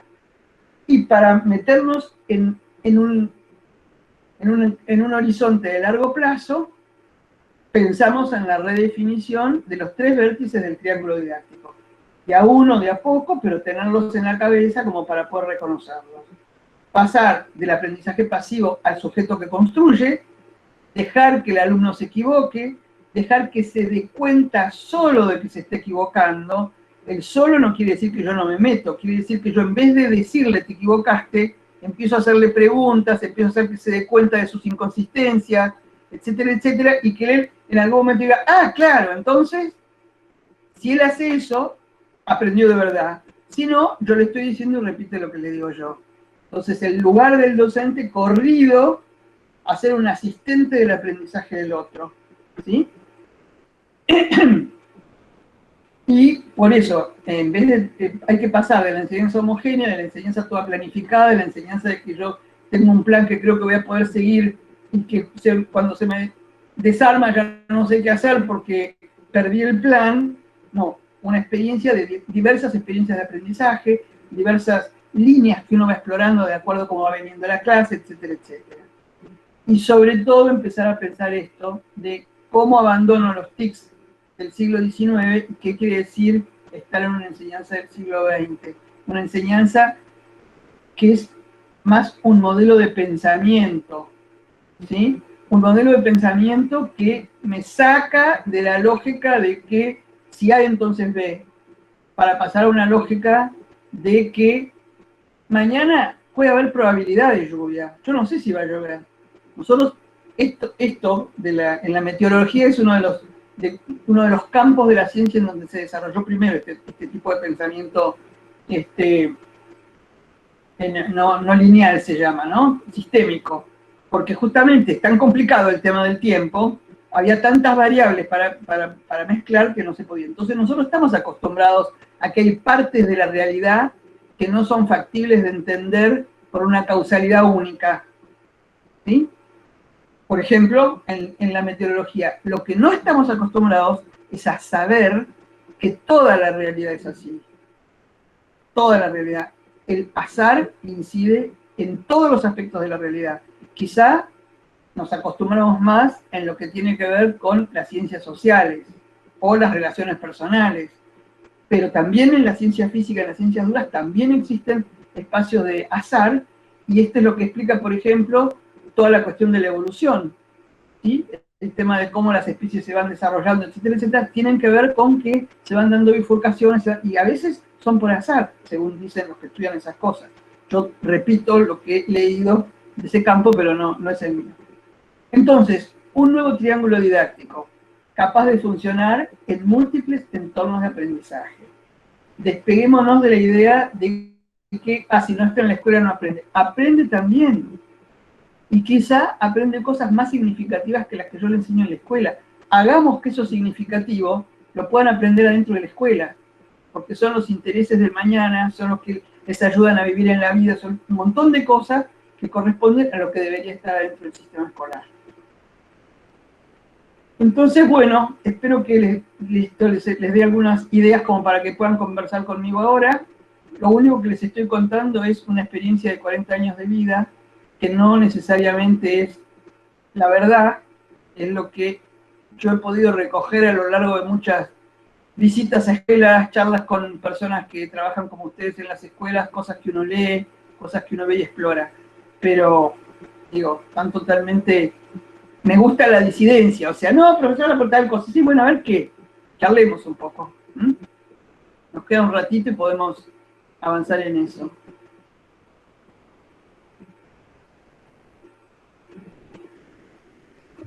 Bien, gracias Inés. No sé quién se animará, te cuento que está lleno de mensajes el chat, muchos elogios más que nada. Pero... Bueno, pero léeme alguna pregunta en todo caso y puedo, no sé si hay problematizados o qué. Sí, no, Mónica Musi cuenta la pedagogía de la alternancia, aprender trabajando, utilizar lo que aprendemos para que aplicarlo en resolver problemas en nuestra comunidad. Eran... Sí, fantástico. Si no conocen el movimiento de las escuelas EFA, las escuelas de la familia agrícola, métanse, véanlo, es buenísimo, es buenísimo. Los chicos trabajan en comunidad sobre problemas específicos, pero además me parece una cosa súper importante que es, bueno, para nosotros es como matar a la madre, ¿no? Pero lo que tienen interesante es que los chicos se ocupan del funcionamiento día a día de la escuela. La limpian, hacen la comida, manejan la parte administrativa. Por supuesto que hay gente adulta que está con ellos. Están obligados cada semana, alternancia es porque están una semana o a veces 15 días en la casa y una semana en la escuela. Es de zonas rurales. Y entonces, en la semana que están en la escuela, la primera actividad del lunes es formar un grupo. Hay como 7 grupos, uno que se ocupa de limpieza, otro que se ocupa de las cosas de estudio, otro que se ocupa de los trabajos del campo, otro que se ocupa así. Entonces, todos los chicos tienen la obligación de pasar por todos los grupos esos a lo largo del año, de manera que esa es la mejor orientación vocacional que existe, porque aprenden a hacer las cosas y dicen, esto me gusta, esto no me gusta, esto me sirve, esto no me sirve, esto es fácil, esto no es fácil. No, es buenísima. La verdad que la alternancia sería súper para repensar la escuela en general, porque además trabajan con monitores que trabajan por problemas. Esto es de los años 60 del siglo XX. Todo un cura rural en Francia para trabajar con los chicos de las granjas de por ahí, que los padres no los querían dejar en la escuela para el secundario porque tenían que trabajar. Entonces intentó esto, bueno, que trabajen una semana y que estén en la escuela otra semana. La semana que están en la casa se llevan trabajo para hacer investigaciones, como son del agro, muchas cosas que tienen que ver con mejorar. Y así también en Francia mejoran. Muchos los aprendían en la escuela y los llevaban para explorar no, re buena el sistema de alternancia. Mónica Musi también cuenta una experiencia. No sé, Mónica, si te animás a contarla. Bueno, sí, ¿qué tal? ¿Cómo están? Profesores, Inés, mucho gusto. ¿Qué tal? No, tengo una experiencia de hace 8 años. Tengo huerta orgánica con mis alumnos en el colegio secundario, donde participan alumnos de primero, a los que les gusta la huerta y la producción en invernadero. Entonces, justamente, yo en tercer año de físico-química, venimos con profesora de biología, entonces supone, la profesora de reproducción en plantas, asexual y sexual, y yo con mis alumnos estamos viendo soluciones, entonces aplicamos la parte de biofertilizantes caseros, utilizando lo que es residuos, por ejemplo, cáscara de fruta, donde los alumnos aprovechan esos residuos para elaborar biofertilizantes ricos en potasio, en calcio, ¿sí? Y lo aplican después, una vez que hacen el germinador en biología, la planta crece, y ellos aplican ese mismo producto en sus plantas en el hogar. Así como estamos uniendo las materias. Un tema. Claro, con la experiencia. Muchas veces, ¿ustedes conocen también la experiencia de mensaje-servicio? En la cual los chicos... Eso también es otra buenísima. O sea, hay mucho para aprender de cosas que ya están hechas. Yo estoy en el proyecto solidario, y en el proyecto solidario empezamos el proyecto de huerta como un servicio comunitario, es sustentable, ¿sí? Y aparte cuidado del medio ambiente. Ahí se enseña al alumno la parte de ciencias naturales de manera diferente, más que nada en la parte de cuidar el colegio, en la parte de mantener el espacio verdes, muy bueno. Muy bien. ¿Alguien más que quiera decir algo, que quiera preguntar algo, que quiera contradecir algo, que quiera...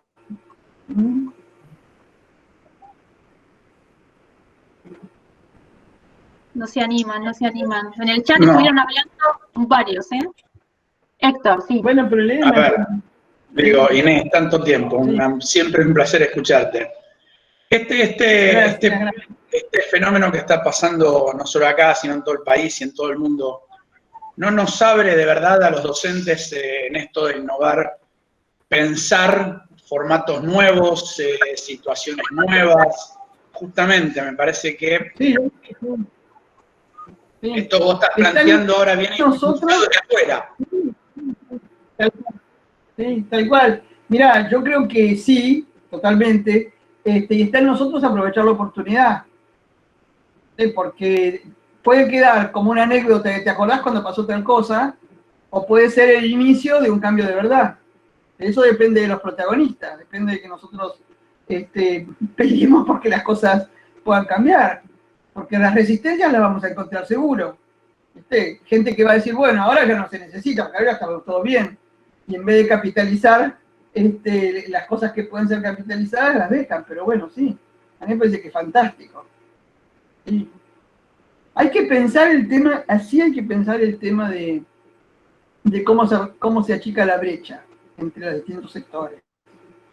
Eso para mí es una preocupación. No podemos quedar dependientes de que el que no tiene conectividad, cuánto lo lamento.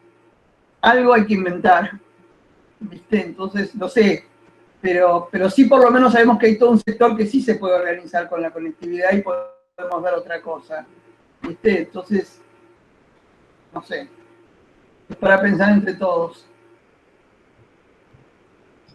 En el chat también, Inés, hablaron de trabajo colaborativo, de recuperar la escuela técnica y también de cuáles son los errores entonces en la formación docente. No me hagas hablar de eso, porque me echan. Mirá, yo soy muy drástica con eso, muy drástica. Yo creo que, viste, es como si estuvieran enseñándole a los médicos la medicina del siglo XIX. Nada de lo que hoy se necesita en la escuela te lo enseñan en el profesorado. Y están abroquelados como si fueran los dioses del universo, ¿viste? Entonces, no los vayas a evaluar, no los vayas a pedir, no, ¿viste? No.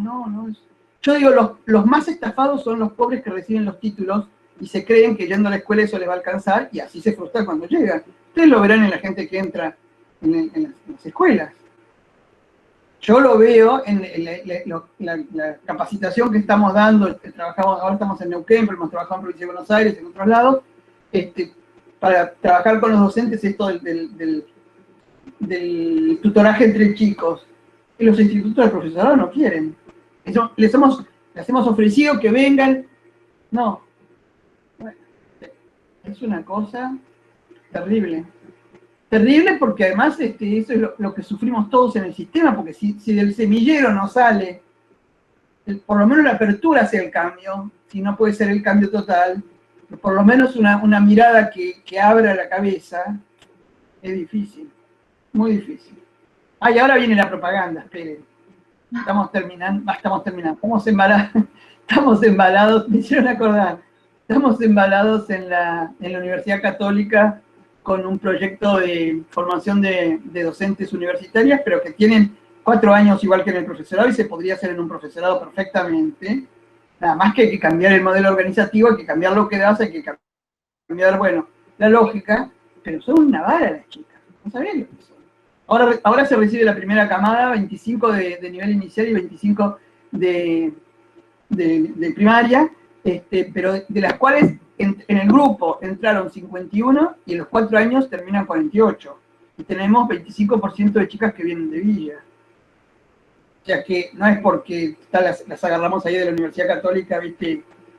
O sea que se puede hacer algo distinto. Y nosotros lo copiamos de una universidad americana que se llama Alverno College, que funciona así hace 40 años y funciona muy bien. O sea que es una pena porque está inventado y se puede. Y bueno, nada, eso. Pero quiero decir que está muy bien y Capeluz está sacando una colección de libros de eso, que se llama Biblioteca Profesional Docente, algo así. Ahora el 17, si quieren después les mando la invitación, hago la presentación de un libro mío ahí, que es especialmente y solamente dedicada, especialmente dedicada a el replanteo del rol del supervisor. Porque creo que los supervisores son el costado más olvidado de toda nuestra docencia. Hay mucho para directivos ahora, hay para docentes toda la vida y para supervisores, muy poco algunos cursitos sueltos por ahí, algunas cosas. Entonces estamos haciendo un esfuerzo para también incluirlos como parte del desarrollo profesional. Después le mando a A Victoria le mando la invitación para que la distribuya a todos los demás. Lo distribuimos a través de la plataforma. Otros Claro. docentes hablaron del diseño curricular, algunos hablaron de los problemas de flexibilidad que tienen y otros de que se necesitan cambios. Bueno, se necesitan cambios, pero el cambio se hace día a día en el aula, ¿eh? No hay cambio que venga decidido desde arriba. El de arriba puede alentar o puede orientar, pero no va a hacerlo. Si no se hace en el aula y desde abajo, y creo que a esta altura del partido hay bastante más espacio que hace 1 o 2 décadas, porque las cosas cada vez se van poniendo más evidentes, y hoy todos saben que tenemos que cambiar. Así que la verdad se juega en el aula. Sí, nos vamos a encontrar con directivos que no quieren cuando yo docente quiero, sí, nos vamos a encontrar con supervisores que no quieren cuando yo director quiero, pero eso ha pasado a lo largo de toda la vida y hoy hay más espacio para poder pelear que de todas maneras vale la pena, etcétera, que hace un tiempo, ¿no? Así que sí, el cambio se necesita seguro, seguro. ¿Y qué dijiste de comunidades de aprendizaje? ¿Qué dijiste? ¿Trabajo en equipo? La necesidad de cambiar y la falta de flexibilidad, decían. Sí, eso lo conocemos, por eso como les digo, mi adicción a la innovación, que es el espacio donde puede plantearse el cambio. Graciela Frigerio, hace muchos años ya, planteó un concepto que a mí me gusta mucho, que ella habla de los intersticios del sistema. Ella dice que en toda trama se pueden descubrir los intersticios. Y que eso es lo que uno tiene que aprovechar para enganchar la innovación al cambio. Que bueno, sí, es cierto, porque uno ve que de todas maneras es inflexible, pero hay gente que hace cosas. Todas ustedes deben hacer cosas, o todos ustedes deben hacer cosas, porque si no, no estarían haciendo estos cursos, ¿no? O sea, hay grupos de gente que sí, por supuesto. Una docente contaba que tenemos una enseñanza que tiende a estigmatizar al alumno, cuando hablabas del error, Inés. Sí, tal cual. Sí, yo creo que... Pero aparte, yo digo una cosa, ¿por qué para hacer la selección de los chicos en el fútbol, a nadie le importa que le digan este juega mal, este juega bien? Por esos concursos que hay en la televisión de chicos que cantan o que cocinan, le dicen, este está bien, este está mal, este está bien, y a nadie le parece que se va a traumar el chico por eso. Y en educación no se le puede exigir porque se va a traumatizar. Yo creo que eso como una minusvalía que tenemos en el sector, que no defendemos, que nosotros también necesitamos ser exigentes, no por nosotros, por los chicos. De última, es lo que le vamos a dejar a los chicos. Y si no somos exigentes, un chico no va a lograr el potencial que puede. Nos ha pasado con nuestros hijos, ustedes tendrán hijos y les habrá pasado las peleas que habrán tenido, como he tenido yo con los míos, ¿no es cierto? Porque yo a los míos les decía, ¿por qué mamá? Eran buenos alumnos los dos, ¿por qué mamá? Si el otro no sé qué, digo, porque mi lugar es pedirte siempre más. Ahora que son grandes señores, son iguales con sus hijos, pero el lugar nuestro es el lugar en donde el chico tiene que sentir que tiene la exigencia, no una cosa imposible, obviamente, ¿sí? Pero una exigencia llena de cariño y llena de interés, cosas que realmente se...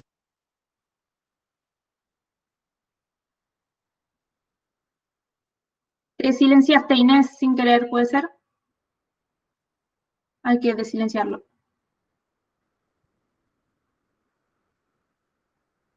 Sí, ahí va. Ahí está. ¿Ahora? Sí, te escuchamos. ¿Perdón? Te escuchamos, te escuchamos. No, nada, eso que sí, que la exigencia tiene que ser, pero tiene que ser desafiante, no imposible, llena de cariño y afecto, para que se sientan apoyados, y sobre todo, que ayudarlos a que encuentren ese lugar que hemos encontrado nosotros, que es la gratificación del esfuerzo. ¿Sí?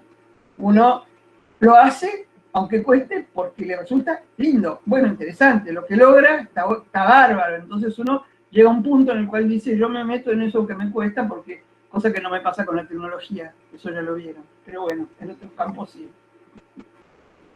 También contaron muchas experiencias por el chat. No sé si alguna docente se anima, Mirta Poncio o Silvia Tachela, si están.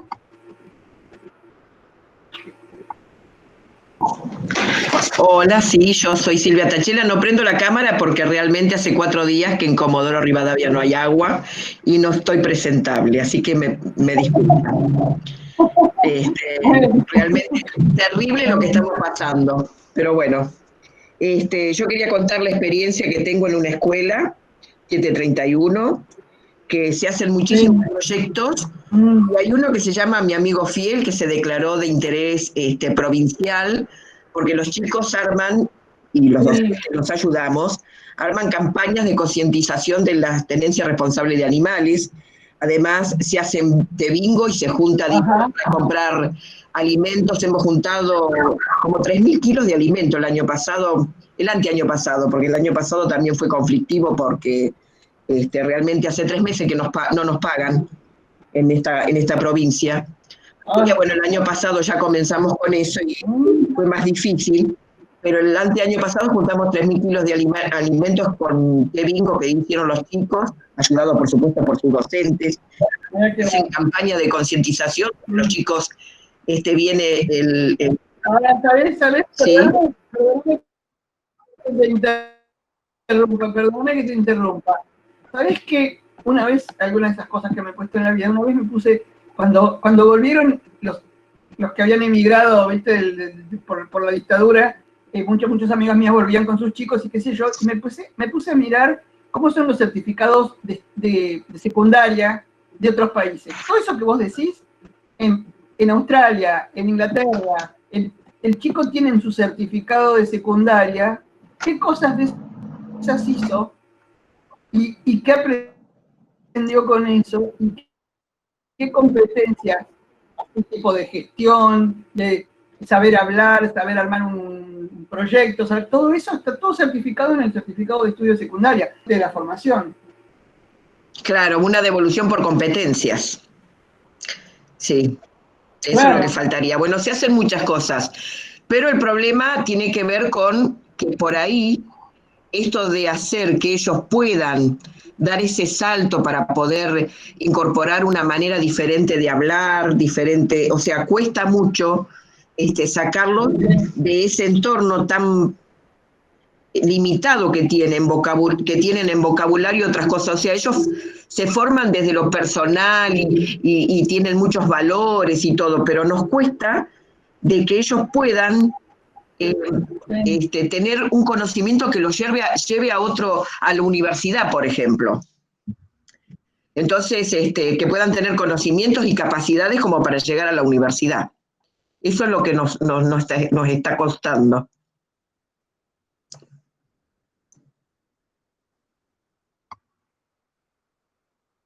Ahí, no sé si la perdimos, Inés. No me perdí, lo que estaba diciendo era eso. No, creo que la perdimos, Inés. No digo que te metas, si querés, el tema del desarrollo de los chicos para la parte esa de la... Claro, la idea es cómo hacer para que esos chicos puedan llegar y se los puedan motivar para llegar a la universidad, que no se queden solamente con el secundario y trabajando, que también se necesitan y son valiosos y todo, porque eso, todos somos necesarios en esta sociedad y todos somos valiosos, pero darles otra perspectiva, otra motivación para que ellos vayan por más. Eso es lo que te comentaba, ¿viste? Que eso es lo que nos cuesta. Bueno, por eso te digo, el proyecto que se llama Redes de Tutoría, que viene de México, que podés entrar a la página mexicana que se llama redesdetutoría.org, en donde los chicos aprenden a enseñar a los otros. Como parte de su formación, para poder enseñar, tienen que primero hacer una exposición pública. Y ahí aprenden mucho de esto que vos estás diciendo, ¿viste? Y se sacan el miedo, chicos que no quieren, y al final después, y les pasa lo que vos decís, se empoderan y después quieren seguir estudiando y quieren seguir. Es muy bueno. Bien. Muchos docentes te acompañan en el sentido de esto de la falta de esfuerzo, ¿no? De no pedir esfuerzo a los alumnos en el sistema educativo, que lo reconocen esto que vos decís, Inés. Comentaron otras experiencias, no sé si algún docente quiere preguntar algo más. Se habló de evaluación formativa también, aplicarla, y la falta de nuevas formas de evaluación, algunos docentes. Eso sí, eso es fundamental y eso merecería una charla por alguna persona que sepa más que yo del tema, porque yo de eso, digamos, conozco muy por arriba, pero el tema de la evaluación es un tema súper... Miren, ahí en la experiencia que les contaba de la formación docente que estamos haciendo en la UCA, aprendimos de la gente esta que nos enseñó del grupo de Alberno. Ellos dicen, y es cierto, que en inglés hay dos palabras para hablar de evaluación. Una palabra es evaluation, que es la palabra que nosotros tenemos, que significa ver qué sabe alguien o cómo hizo algo alguien, ¿sí? Y la otra es assessment. Assessment no existe en español y viene de una palabra francesa que es s'asseoir, sentarse, y significa sentarse al lado de otro para ayudarle a hacer algo. Entonces ellos dicen que ellos lo que hacen no es evaluación, sino assessment, porque tienen toda una metodología que nosotros la aplicamos ahí, que por eso digo sirve como sirve, que es de pura retroalimentación. Si los alumnos, o sea, el profesor es el último que evalúa, los alumnos se evalúan entre sí, primero cada uno se autoevalúa, tienen un portafolio que lo van armando a lo largo del año, es de 4 años la carrera, al fin del segundo año se hace una evaluación del portafolio por todos los profesores y se le hace una devolución al alumno, pero el alumno primero se evalúa a él y se le dice si lo que dice él es cierto o no es cierto, se olvidó esto o lo otro. Es decir, está espectacular porque la lógica es, evaluar es una forma de enseñar, no es separado del proceso de enseñanza, es cómo se enseña. No me sirve decir, tenés un 4, tenés que decirle, ¿por qué le pones un 4? ¿Y qué tiene que mejorar para que el 4 suba? ¿Sí? Yo lo aprendí de tal manera que en la universidad que doy cursos, primero se quejan mucho que les doy demasiadas cosas para hacer, pero se los corrijo en una semana y el que no le gusta la nota lo puede hacer de nuevo y hacerlo mejor. Y lo hacen. Y digo, a mí no me importa ponerles baja nota, me importa que aprendan. Lo quiero hacer 4 veces, háganlo 4 veces, pero háganlo bien. Y es la manera en que realmente uno arma estos espacios en donde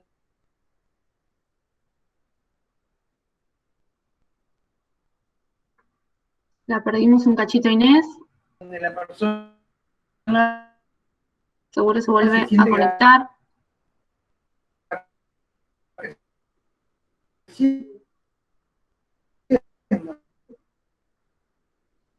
Bueno, Inés, ¿nos escuchás?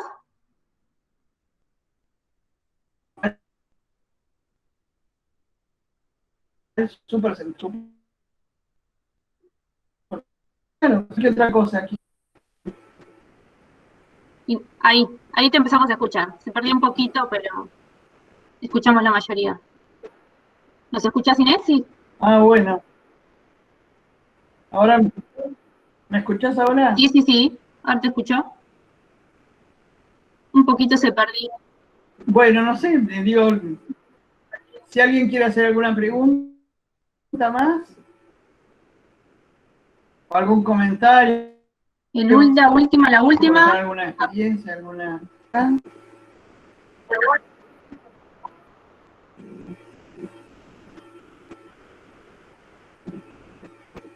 ¿Alguien se anima?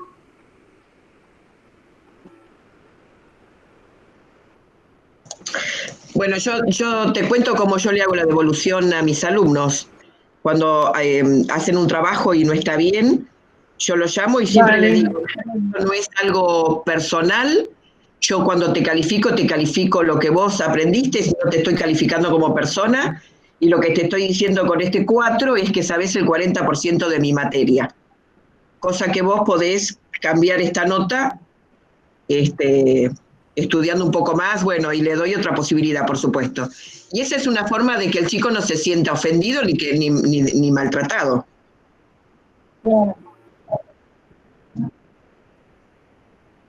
Bien. Gracias, Silvia, por tu aporte. ¿Y te responden si estudian de nuevo y te dan, o cómo hacen? ¿Cómo? No, digo si a estudiar un poco más, te presentan la prueba de nuevo, ¿cómo hacen? Sí, lo vuelven a hacer, pero lo importante es que yo siento que ellos no se sienten de que yo los estoy menospreciando o que los estoy maltratando, porque la mirada del otro es importante. O sea, una cosa es devolver una nota y que el chico se sienta como que vale 4 como persona, a decirle, vos sabés el 40% de mi materia, nadie te lo discute a eso. Sí. O sea, yo cambié la manera de devolver las evaluaciones o de devolver los trabajos de esta manera, siempre aclarándole de que no es una, que es una observación, que no es una observación de su persona, sino que es un porcentaje de los 100 que yo le enseñé, del 100%, él sabe el 40%, no te puedo poner más. Porque la evidencia está en la evaluación o en los contenidos o en lo que yo te pregunto, a ver si sabes alguna, o en la competencia que muestra o la habilidad que muestra de alguna competencia que yo le he enseñado. Sí me resulta porque, o sea, te devuelven más cariño, te devuelven otra cosa. Y no enojo o no te ven como la desgraciada que los desaprobaste y los maltrataste. Claro. Y más a esa edad, cuando ellos lo toman muy personalmente, ¿no? Bueno. Gracias, Silvia. Bueno, No, gracias a ustedes, la verdad que es muy interesante lo que estamos viendo. Qué bueno, Silvia. Muchísimas gracias por todos tus aportes. Inés, realmente ha sido muy interesante tu charla, sobre todo esto de reaprender todo el tiempo, adaptarse a la nueva realidad, como vos lo has hecho y lo seguís haciendo. Y esto de volver, o sea, toda esta situación, inclusive de pandemia, a mí me pasa exactamente lo mismo que a vos. Yo no estoy tan amiga de la tecnología, pero bueno, esto creo que también nos va a llevar a que cada uno, sobre todo este grupo de docentes que manifiesta y que quiere todo el tiempo mejorar, porque en definitiva siempre tenemos que enseñar a pescar y no darles el pescado a cada uno de los chicos. Entonces, bueno, toda esta situación nos lleva a repensar. Sé que la experiencia que estás viviendo en la universidad, en la UCA, es fantástica. Creo que también lo vamos a tener a Torrendel como disertante. Realmente agradecerles a PAE, al Ministerio, a vos obviamente, y a cada uno de todo este equipo de docentes, que seguramente que cuando terminemos todo este proceso, nosotros vamos a ser muy buenos alumnos de todos ellos, porque la verdad, ser docente requiere esta disposición al servicio de, y en este caso están al servicio de estos jóvenes que tienen que crecer y que son como nuestros hijos. Así que creo que si nos estás, Alberto, para darte las palabras finales, listo. Así que bueno, muchísimas gracias a todos y te dejo, Alberto, para que te despidas de todo este grupo de docentes. Bueno, antes que nada quiero agradecerte, Susana, a Victoria y por supuesto a Inés, que ya la he escuchado en otras oportunidades, y es enriquecedor para todo esto y todo lo que nos aporta con su sabiduría. Agradecer a todos los docentes que están acá presentes. Conocemos perfectamente que estamos atravesando una situación muy particular, ya sea desde el punto de vista de la pandemia como desde el punto de vista de lo que nos concierne a todos los que trabajamos en la provincia de Chubut y somos docentes. Y bueno, simplemente agradecerlo y esperar que podamos volver, Inés, a tenerte disponible con el acompañamiento de gente de PAE, de Susana y de Victoria, para poder llevar a cabo, y la verdad que me encantaría eso de que la propuesta para los supervisores, porque los supervisores en muchas ocasiones están muy solos, ¿no? con el tema de toda esta pandemia y de la educación no presencial. Porque los docentes de secundaria no estamos acostumbrados a dar clases virtuales.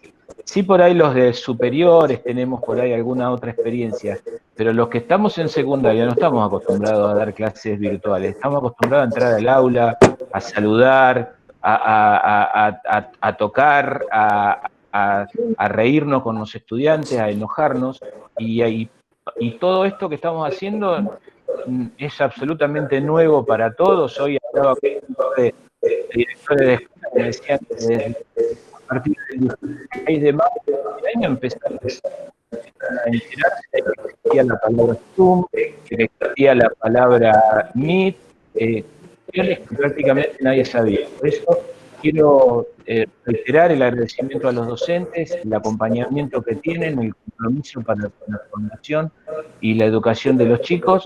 Y bueno, nuevamente Inés, muchas gracias. Así que realmente ha sido un placer escucharla. Bueno, gracias a todos. La verdad que llena de alma saber que hay tanta gente del otro lado en la trinchera tratando de hacer las cosas mejor, ¿no? Así que gracias a ustedes. Muchísimas gracias a todos y nos veremos la próxima capacitación. Inés, seguí con tu innovación, que todos tenemos que aprender mucho. Muchísimas gracias, PAE, y al Ministerio.